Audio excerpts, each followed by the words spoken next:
Hello, hello, hello. Welcome, welcome, welcome to the Miss Christine Speaks Blessed on Purpose Network TV.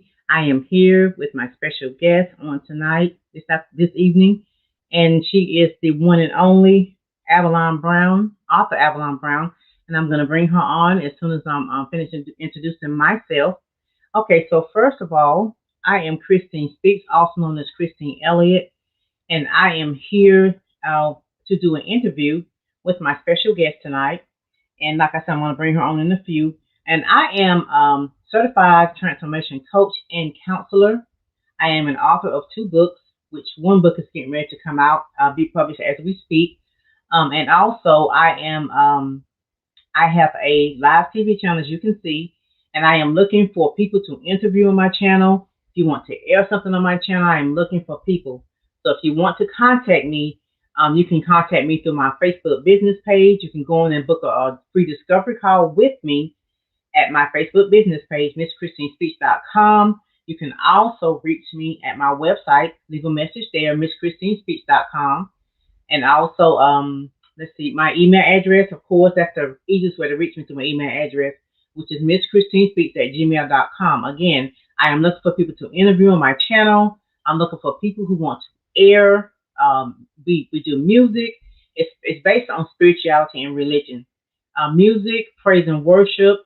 You're going to see talk shows. You're going to see interviewing, testimonials, and all that good stuff on the Miss Christine Speaks Blessed on Purpose Network TV channel. Again, I have a special guest tonight, and I am going to bring her to the stage. Her name is the one and only author Avalon S. Brown, and she is an author, of course, and I am going to bring her to the stage. So welcome, Miss Author Avalon S. Brown. Hi, good afternoon. How are you? Hi, how are you? And Miss Avalon, as soon as you introduce yourself, I'm going to go ahead and read your bio. Hi, I am Avalon, author Avalon Brown, and I am from New Jersey. How's everyone doing? All right. And let me tell you a little bit about Miss Brown. Miss Brown she grew up in Newark, New Jersey. She's an author of six books. Is that memoir? Memoir, yes. Memoir, a novel, and four children's books. She has two children, seven grandchildren, and two great grandchildren. Her goal with her children's books is to write a book with each one of the grandchildren being the character. This will be my legacy. This is her talking. This will be my legacy to them. She is adventuring to write a book of spiritual poems. She has been a registered nurse for 39 years. Wow. She's worked in many areas of nursing. Example, the first 18 years, she worked as a post-surgical nurse. The next 20 years, she worked in the field of dialysis as a charge nurse, for 17 years, and a clinical manager for 3 years. She currently works as an infection control preventionist, and she is a member of the American Nurses Association, the New Jersey Nurses Association, and the Association for Professionals in Infection Control. In her spare time, she enjoys the outdoors and going to church. She's very devoted to God, and she enjoys the blessing of love God has given to her. She finds joy in being a comfort to those in their time of need, and her goal is to spread as much love as she can. Oh wow, that is so Yes. powerful, Miss Brown. That's so powerful. Well, I am going to let you take the platform, and you can carry it out however you seem fit. Okay, the Yes. platform is yours. Hi, how are you? Okay, as she said, I've been a nurse for 39 years, and I do have several books, but my very first book was The Devil All Along. And the reason I wrote that book, I had been saying for several years because I went through a lot of struggles in nursing. There was a lot of things that I thought was unfair because going into the nursing field, I had this vision of this glorious field, nurses as angels, just nurses there helping each other. And it wasn't exactly, I enjoyed the work that I was doing, but I didn't expect to go through all the situations that I went through in this nursing field. It's like it was totally different from what I expected. because as a young nurse, when I went into, I was very young, and even myself, I had sort of a attitude, but it was it was because I came up mostly majority time I came up in the black neighborhood. So when I went into nursing, I had to deal with two whole different cultures that I had never dealt with. I'd never worked with any Caucasians. I never worked with Filipinos. So this was something new to me, and it really was like a cultural struggle for me because I had that kind of attitude that, I wasn't going to be pushed around.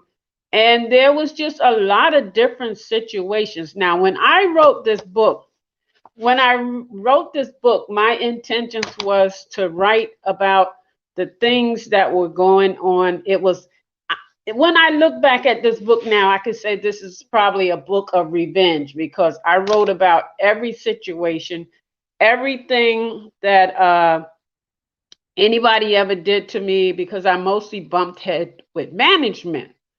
But now when I wrote the book, I wrote it in a way where I was trying to show people that sometimes it's not the person that we the way I wrote the book, I was showing how, from birth, God picked me out to serve him. But that was not my intention.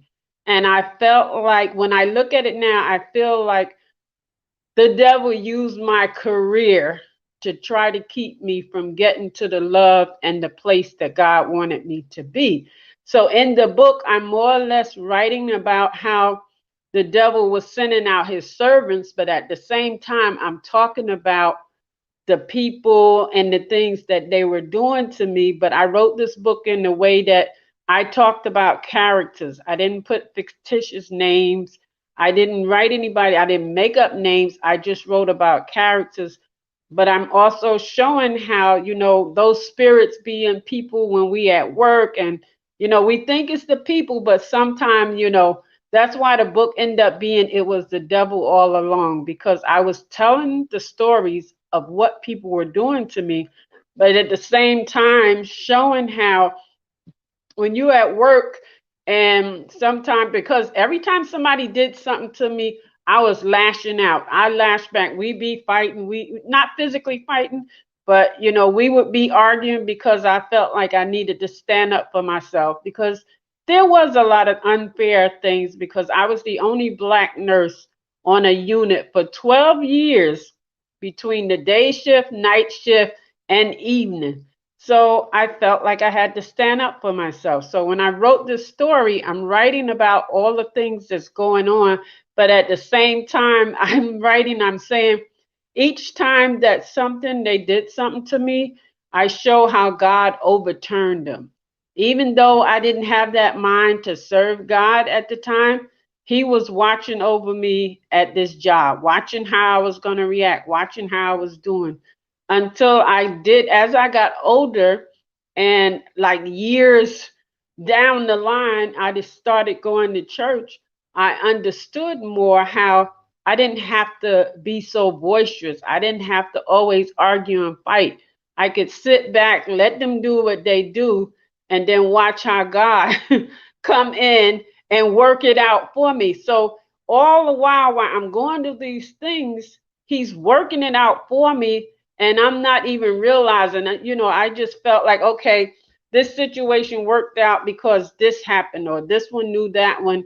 And all the time, this was God, just watching over me, trying to get me to stop hating because everything that was going on in my nursing career, it would lead you to hate. It would really lead you to hate. But like I said, the more I got into church, the more I did not show that hate, the more, and I felt like each time he overturned something, somebody that had a little more power came in and did something different. And that's how I felt, like the way I wrote the book is like each time the devil lost, he sent in a stronger servant, someone that was stronger than the last person. And this is the way I wrote the book. All the while, I'm still telling exactly what they did exactly how, and I don't even ask me how I remembered all of this because I started in nursing like 83. So the book goes from 1983 up to 2010 is where I actually stopped the book. But this, it was just like the book also helped me change because as I picked up the book after writing it sometime later, reading over it myself, I realized I could have also dealt with these situations a different way. Like the book helped me change and see the change that I needed to put, because it came to a point where it's like after 30, I would say 38 years, I went out with my knee and I got to a point where I was like, Lord, why am I always going through these situations with these managers? Why am I always bumping heads? And that's when I began to see that there needed to be a change inside of me. It wasn't always about everything that they was doing. I needed to stop and look and see what I was doing. It became all about how I reacted, what I did. It wasn't so much no more anything what they did. It was me. It was like I needed, that's how I started learning to be quiet and just let God handle. Stop, like lashing out, allowing them to cause me to, because this is what they were looking for.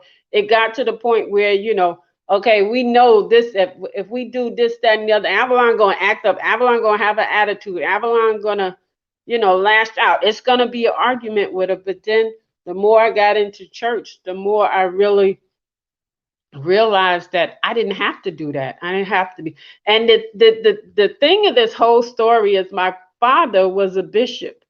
He founded his own church back in 64. So it was like he had been trying to get me, to get serious about church for a long time.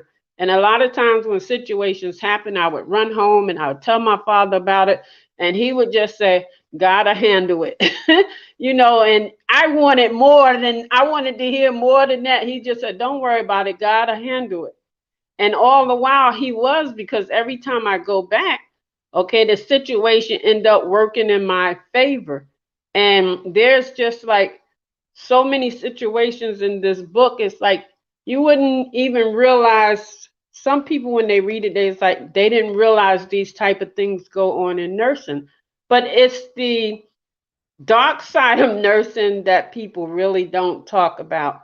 And only though, and I know I'm not the only nurse that have gone through this, or especially the only Black nurse that have gone through these situations, because I've talked to a lot of older nurses like me.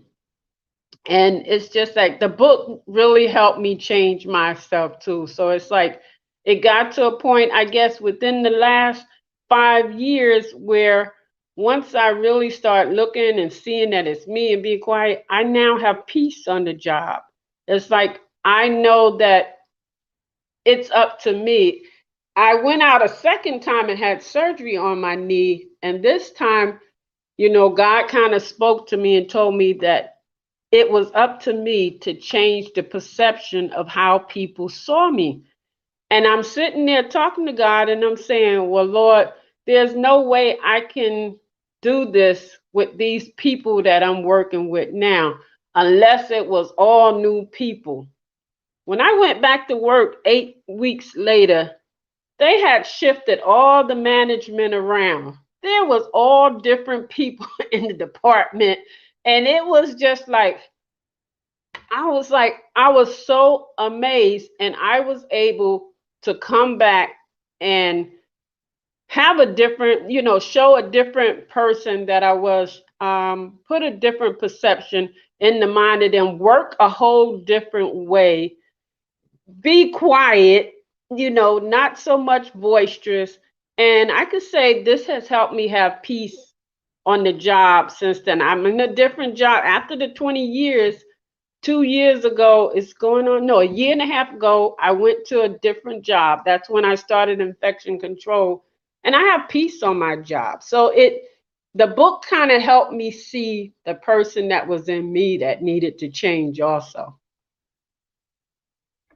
Oh wow, that is a powerful testimony. That is so powerful. And there's one thing you said that a lot of things you said that caught my attention. That one thing you said was, like when the devil come at you, he don't have any new tricks. He used different people all the time, but he have the same old tricks. And but once you figure it out, like you said, you pretty much messed around and figured it out what was really going on. So now you have a peace of mind at your job now, and that's what a lot of people need to realize. You have to realize there aren't any new tricks. The devil Mm-mm. has the same old tricks. He knows our weaknesses. We ain't giving him no glory, but he. Oh, and by the way, if anyone's watching live, I meant to say it earlier, but I totally forgot. If you want to comment, you have to grant permission from StreamYard before you can comment on StreamYard. I just wanted to throw that out there. But and back to this, but like you said, you have to be able to recognize him when the devil when he comes. Like you said, I Yes. understand that job port. I got you on that. I've been there and done that. And it's like, he attacks you. He attacks you, but you gotta Yes. understand there aren't any new tricks. He has the Mm. same old tricks and just uses different people to do his mess. Okay, and so that's what we have to realize. So my first question to you, Miss Brown, is when did you start writing? When exactly did you start writing? Back in 2012. 2012. I kept saying I want to write and the first time that I mentioned about, I was having a problem with my knee. I hadn't had surgery yet. It was like, 2 years later before I had surgery, but I did take off from work, and it was the mother of the church, and she just like said, "You know what? Um you should spend this time writing your book." And Mm-hmm. she said, "Start writing that book." So I started writing the book, and I got the book completed in 3 months. Then I was like, well, how do I publish a book? She said, go to the library. So I went to the library, and it started from there. It started from there. All right. Again, that's powerful. And I'm gonna let you tell about your books too a little bit more later on down to in the interview. Okay, so what made you want to write children's books? Now, with the children's book, I was at a book expo with my second book, with the biology of my father.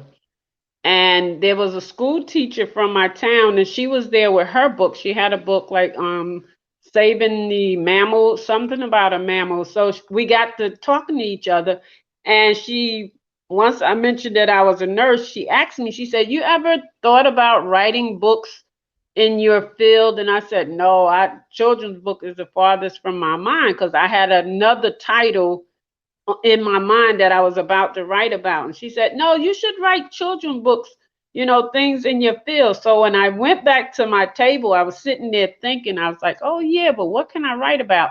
And the title came to me, Mommy, Why Do I Have a Cold? Wow. And that was like I have one of my granddaughters. She's always running outside without a coat on, hat, and stuff like that, and most of the time she has sniffles most of the winter. So I used her to write my first book, That's and that was powerful. my Why Do I Have a Cold? Yes. So because I had already started working in infection control, I was thinking, I said, okay, the flu season is about to start.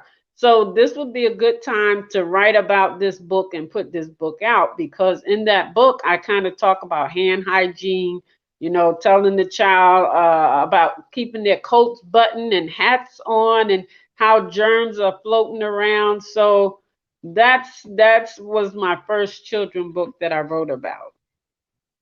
That's powerful. That's powerful for you're a true author. You're a true author. For someone to sit up and think about, well, what my next book gonna be, and they think of a topic like that. That's powerful. That's powerful. So, natural born author on my show tonight, Miss Avalon Brown. Yes, yes. So I appreciate you.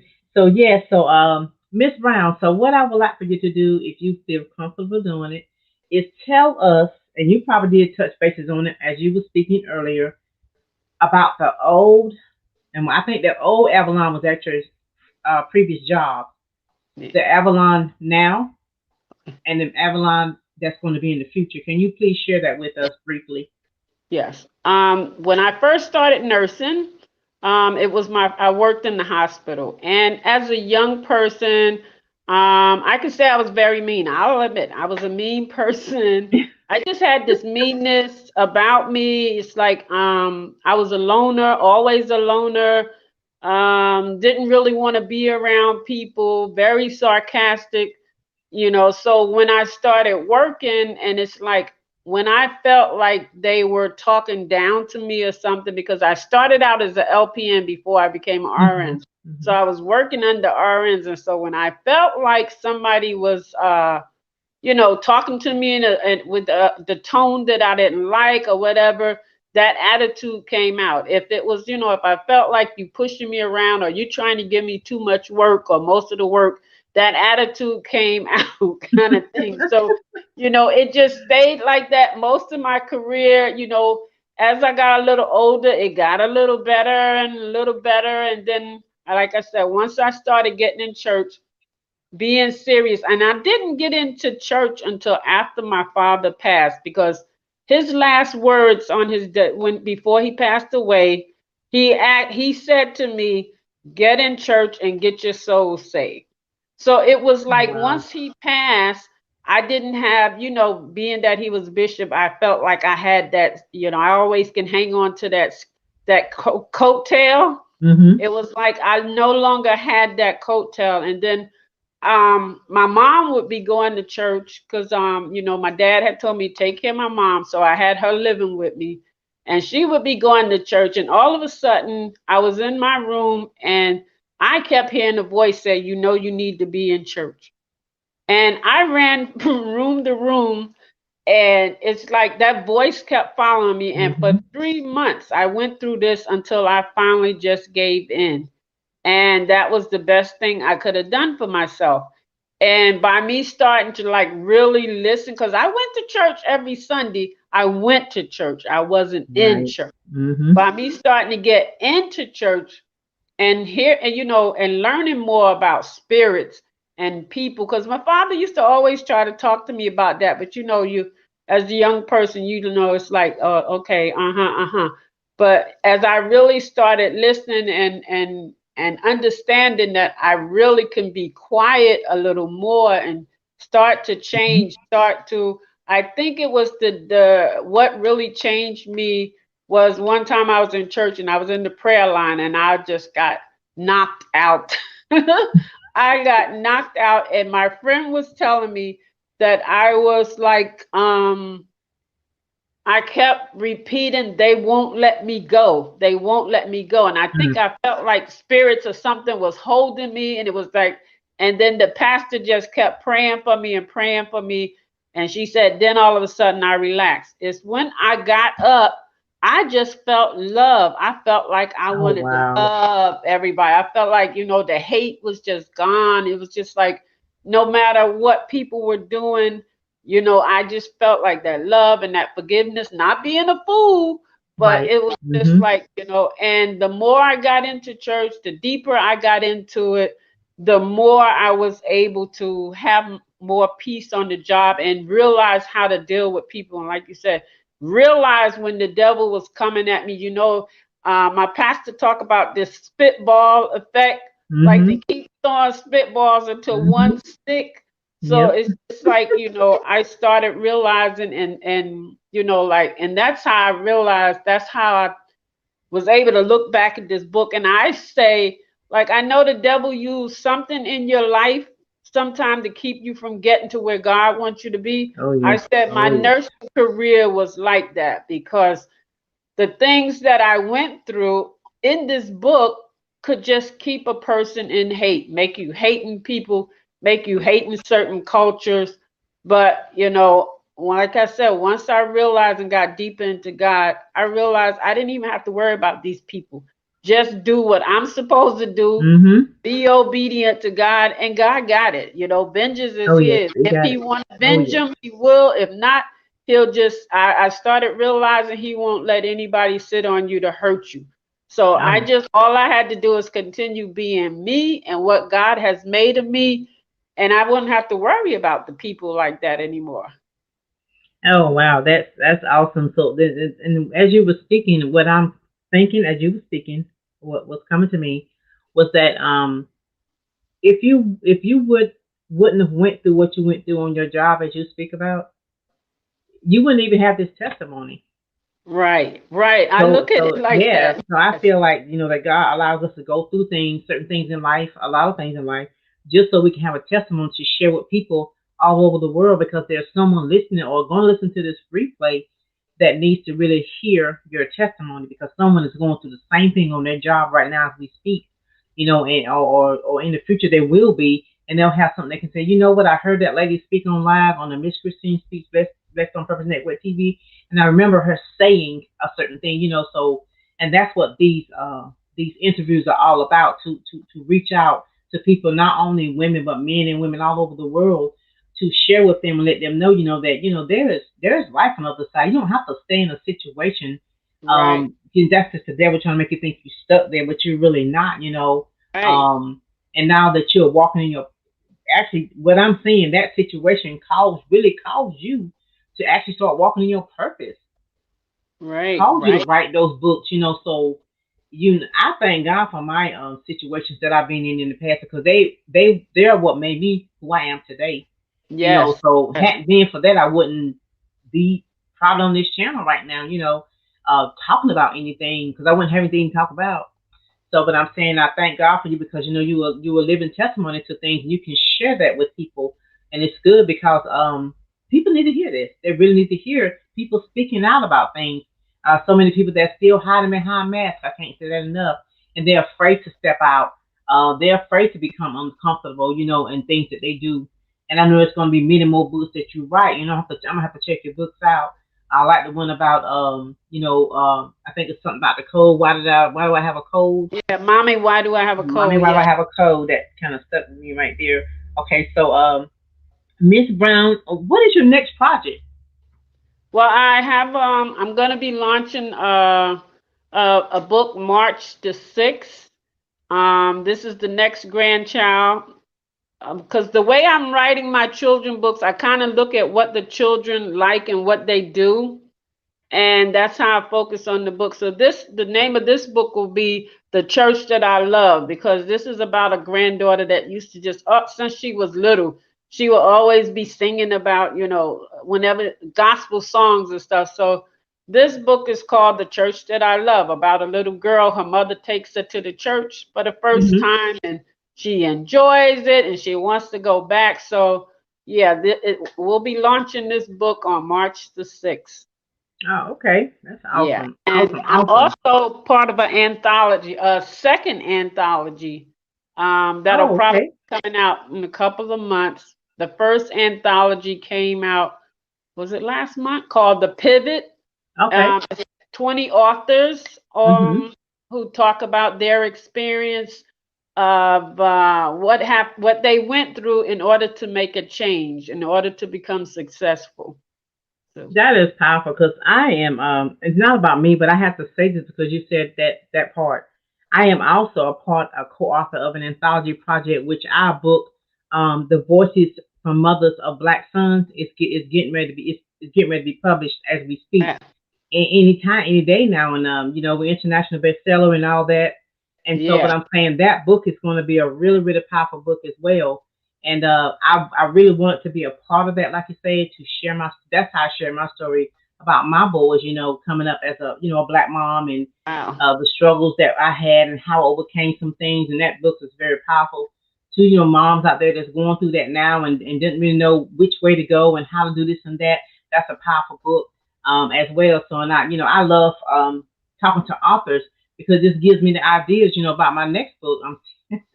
So Yeah. before the seal, right before the seal, and I listen very carefully because that's nice. I mean, I like it. But my question, it's a question that you probably I'll take the fair for, but um, have you put your books, or do you plan on putting your books in like the bookstore, the Christian bookstore, like for Yes, children? first one was yes, a couple of my books are in the Christian Okay. bookstores called Mhm. Crossroads of Life in Okay. Hillside. Mhm. Yeah, they Okay. are. Yes.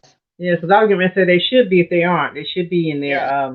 Yeah, because I feel like those books are gonna like I said, this is good exposure for people to, for individuals to come on here, guests to come on here and expose their what they do, their books, how to get their books, how to contact and things like that. Like I said, that's very, very powerful. So has COVID affected the marketing of your book? Uh, Pretty much because, like I said, I work in infection control. I'm an Okay. infection control nurse, so I'm working like 5 days a week, and because we have all these precautions, most of my advertisement is virtual now. So I would say so because I say in the past year, I really haven't like, marketed as hard as I really should, but I really haven't had that time because my focus has been, other places. And I didn't go out. When after I Right. come from work, I'm home. I wasn't really going out around people. I still Right. really not Mm-hmm. going out, not yet. Even though, I've taken the vaccine, I'm still not at that, where Right. I'm Mm-hmm. going out. My poor hair is suffering. I haven't been to the salon in a year.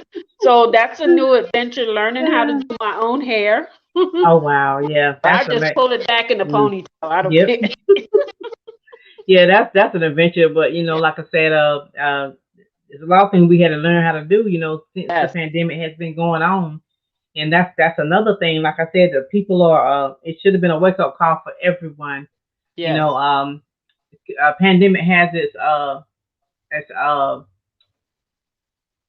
what am I trying to say? It has its good points. The good points, and it has its bad Right. points. But the good thing was it helped a lot of people see where they were, who they were. So Mm-hmm. I spent, shut in, those months we were shut in, and you sit and you couldn't do nothing but think, and think about this and that. So it helped me realize what I needed to do more of, Right. focus more on myself and try to get, things going again, with so far as my coaching and my writing and things like that. And so it ended up that's how I got the TV channel because I'm looking to push forward.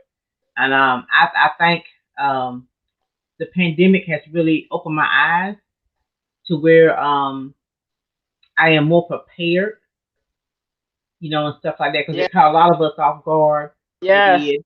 Yeah. So and I just thinking like then all the churches closed down. That hit a lot of people big time, because.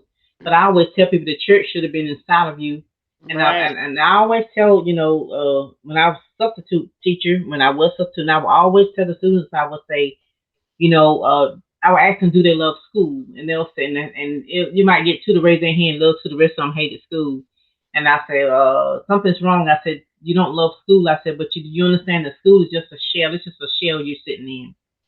You are the school. That's what I try to explain to them. People think because they Right. don't go to church, they can't do this and that right. The church should Right. be inside of Right. you Should be in you. always, Yes. because those buildings are closed. Now, what are some people doing? Yeah. That depending on that building, they shouldn't depend on Right. that building like that. That's just a building, and they got to Yep. learn how to carry the word with you. Inside your heart. That's the safest place for it because you don't know what you're gonna run into when you leave church. By the time you get back that Right. Sunday, and some people just go once a week, and stuff like that. So yeah, but this is really good, Miss Brown. And so, and you said that COVID has affected marketing your book. So has the pandemic affected your writing at all? No, because like I said, when you're in the house and I have, like I said, I have seven grandchildren, two great grands, and I'm constantly writing their books. Mm-hmm. Like they're all not published, but I'm getting them written. Right. So, as time go along, they'll get published, one by one. And then like I said, all of a sudden my mind got into this spiritual poems. Uh huh. So that's another, thing I'm working on, with Okay. that. And like I said, this second anthology, which it's funny that yours is about sons. This is going to be about daughters and fathers and their Oh fathers. wow. Yeah, yeah, daughters of the kings. Yeah, Wow, that's yeah, powerful. yeah. Wow, that's good. So that That's should really be out good. probably by April. Yeah, yeah. Oh wow. Okay, so Miss Brown, I see that you say you're working in infection control now. Yes. Okay, can you please share with us some ways that we can all like stay safe during this COVID period, and how precautions to take? Yeah. Well, I mean, the most important things, like, the same stuff that they've been putting out, is keep those masks on. I mean, you'd be surprised how many people just don't want to wear a mask. Mm-hmm. Even as infection control, sometime in the hospital, Mm-hmm. we have to, correct people about pulling up their mask over their nose, or, and another thing, keep good hand hygiene. Right. Mm-hmm. Because we monitor all of this in the hospital. It's just as, I talk to my family too about, making sure that they keep some hand sanitized with them. Keep extra masks in your car, because sometimes, Mm-hmm. you might run out and forget. At least it's in, continue to wear Right. your Mm-hmm. mask all the time, especially my grandchildren, because I have older grandchildren, 23, 21, 17, 13, going down the line. So it's like, I try to tell them, make sure you're keeping this social distance. If you're in the store or somebody coughing or whatever, try to get away from them people.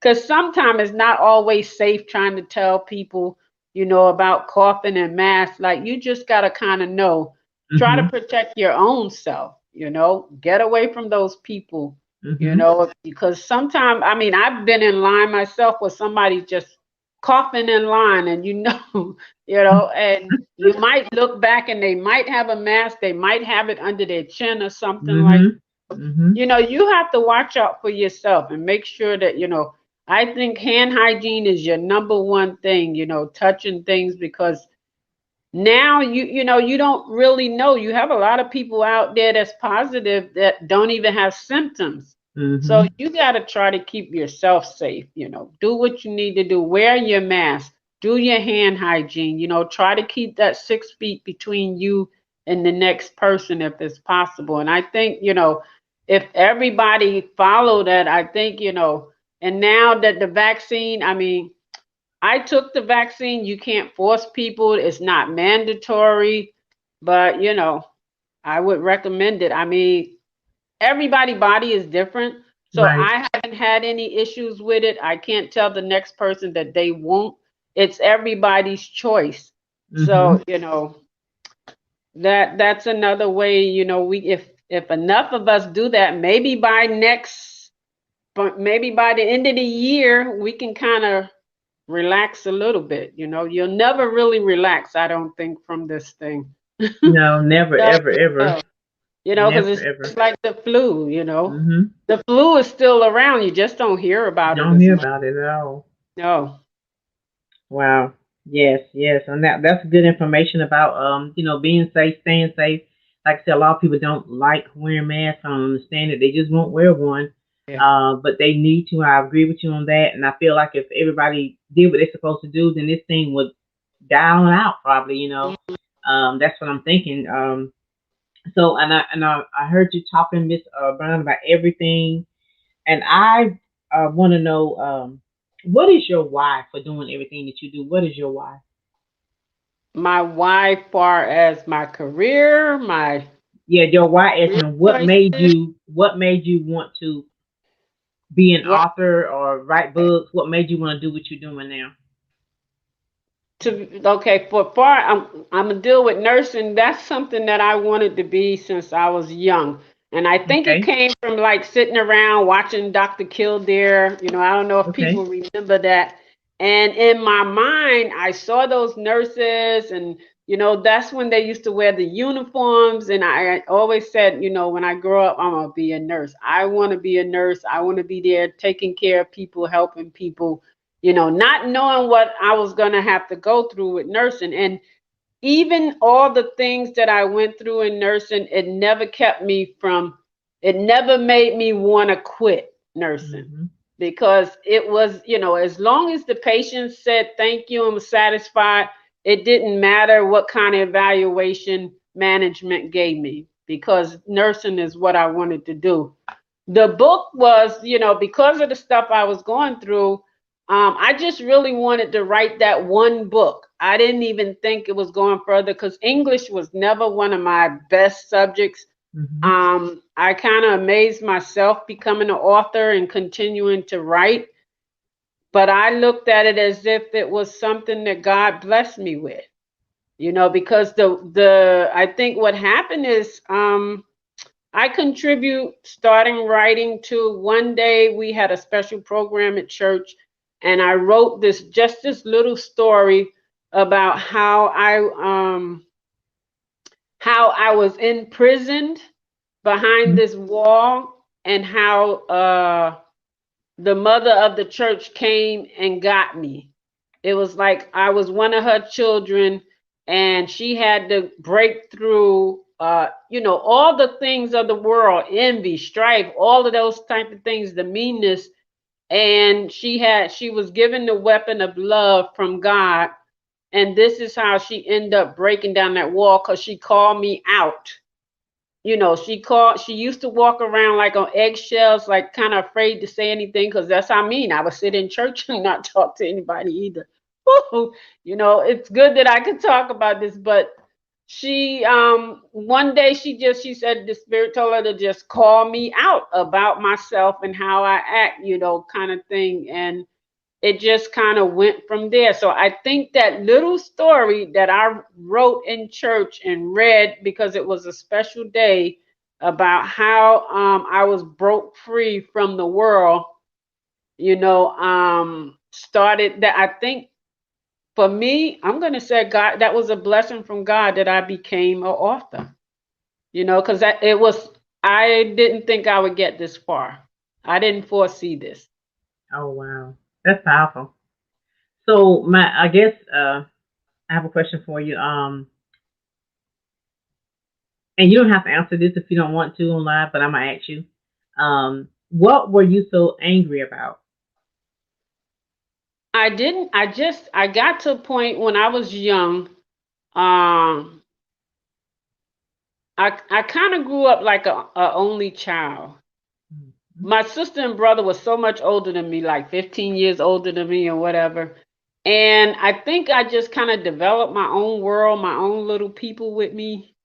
And sometimes that can lead to stuff. And then I think because I was a loner, and the kids used to tease me, so much in school, and that can make a child bitter. And I Oh just yeah. became Mm-hmm. mean to the point. Sometimes I would go in class and sit, and people would talk to me, and I just would not respond. And then like the kids teased me a lot and stuff. And I think the more that happened, it just made me mean. I just got mean to the Mm-hmm. point where I didn't like people. I didn't talk to people. I didn't speak to people unless it's somebody that I really like. Was with one girl from grammar school through high school. I only stuck with that one girl. That was the only girl I used to be with. And and I think it just kind of grew from childhood, really. Okay. So yeah, wow. So and I know there's probably someone who's listening or will see the replay that actually has a mean streak in them right now as we speak. And I know there's a lot of people, because we all do, but I'm saying, Right. some people probably don't know how to control it. So if you were to have an encouraging word to give to that person or those people who is in that situation, what would you tell them? Being that you've already been there and you've overcame that, what encouraging words would you have for those people that's listening right now? Number one, I think, the change in me was God. I think if you really get into God and realize the voices that's inside of you, um, you learn how not to listen to them, because they're liars. Like they make you think that there's just hate in the world. Like there is a lot of hate, but the hate don't have to be in you. You don't have to listen to them. You can God taught me how to squash it. Like I used to have a quick temper when I was young, but I know when somebody's trying to take me there. Recognize the spirit for what it is. That's what I'm saying. You have to learn how to recognize that spirit and that thing that don't want you to love, that don't want you to be nice to people. Because I can tell you from experience, it really don't feel good. People who act mean and stuff like that, inside it really don't feel good because you always gotta say, okay, I don't want her to speak. I don't want to talk to her. I don't want her. Please don't say nothing to me. And it's really not a good feeling. So if you can get yourself to that point where you don't listen to that voice all the time, you'll feel free. You'll feel free, you know. I think God has a lot to do with that, you know, staying around positive Oh things, yeah. listen to positive things, you know, because that mind is always there. Now there's time when there's people at work that can tick my nerve, but I refuse to let them see it. You know, I've learned how to squash it before it comes out. You know, if you can get to that point where you can catch it, then Mm-hmm. you know you can master it. Yes, and I think you've mastered it, Miss Brown. And that's so good. That is so good. But you know, it's funny because when I first messaged you on, I have to say this live. I'm gonna say this live. This might help somebody. When I first we started, communicating through Messenger, and it's funny because and I'm not trying to scare you, but I picked up on that. Okay. I picked up on that. I thought used to be Miss Brown. See? Oh My yeah. spirit picked up on that. Oh yes, ma'am. Mm-hmm. Yes, ma'am. And I was like, okay, this is going to be going to be an awesome interview. I said it is, and it is. So Thank you. and I just thank God, for my gift, that I can pick up on Yes. things like that, and that's a good thing. And so that's why I Mm-hmm. thought it's going to be a powerful interview. Of course it is. So, but I am so grateful that you actually, took out your time, Miss Brown, to join me to being a guest on my network TV channel to allow me to interview you, about your book and your life, your whatever, your future, your past. And I just thank God for you giving out the information because you didn't have to do it, but you took out your time and you Yes. felt free to do so, and I appreciate that. And like I said, there's more to come. This won't be our first time talking and communicating. I'm gonna stay in contact with you, and I just feel Oh, like I need to. Yes, ma'am. So, and I am. I'm just following my spirit. So, and mm-hmm. yes, ma'am. And so, what I'm gonna do now is I'm gonna allow you to go ahead and, in your closing, to go ahead and tell the people how they can get your book, how to contact you for whatever services that offer. I'm gonna give you space to say that right now before you're in your closing.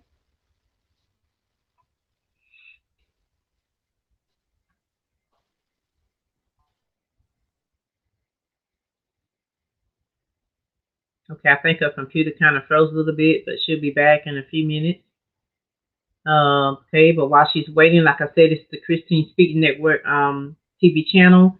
Blessed on Purpose. There Yes. she is. Okay, there she is. Okay, and Mm-hmm. go ahead and share. Go ahead and give me the information on how to contact you. Okay. All my books are on Amazon.com. You can put in my name, Avalon Soulette, Soulette Brown, and all of the books will come up at. You can also follow me on Facebook, Author Avalon S. Brown. My website is authораvalonsb.com, and I'm also on Instagram.com/author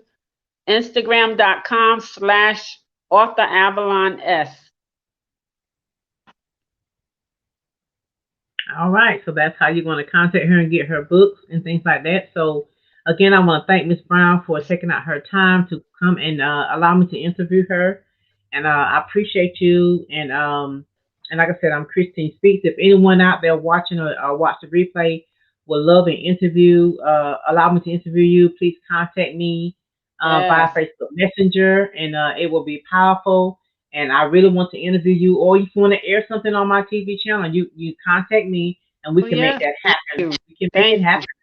The Yeah. So pleasure being here. Thank you for having me. yes, ma'am. No problem. No problem. Like I said, it won't be the last time.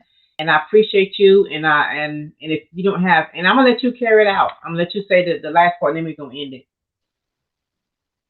Well, If thank you you want for to just give having people some me. encouraging words. Hmm.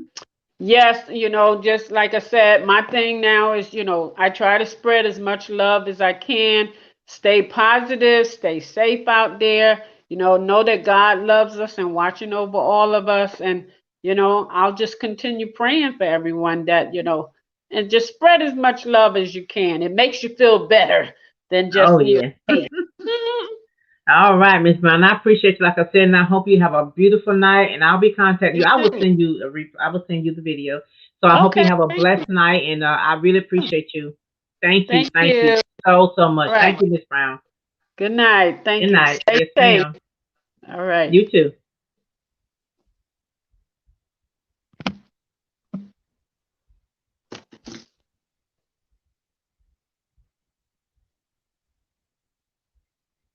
All right. All right. All right.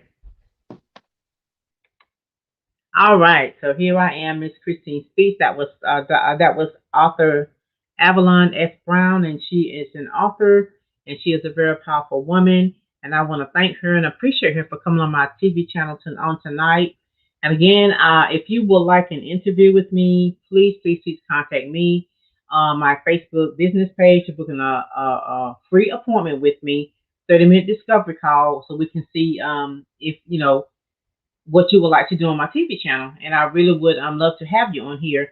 Again, we have testimonials. It's going to be usually talk shows, music, ministry, praise and worship, um, testimonials on my TV channel. If you want to air something like a podcast, a video, then please contact me. The best way to contact me is through my email, which is MissChristineSpeaks@gmail.com. Again, I appreciate you all for watching live and take care. And if you don't remember nothing else, remember if you can believe it, then you can achieve it. Thank you so much for watching.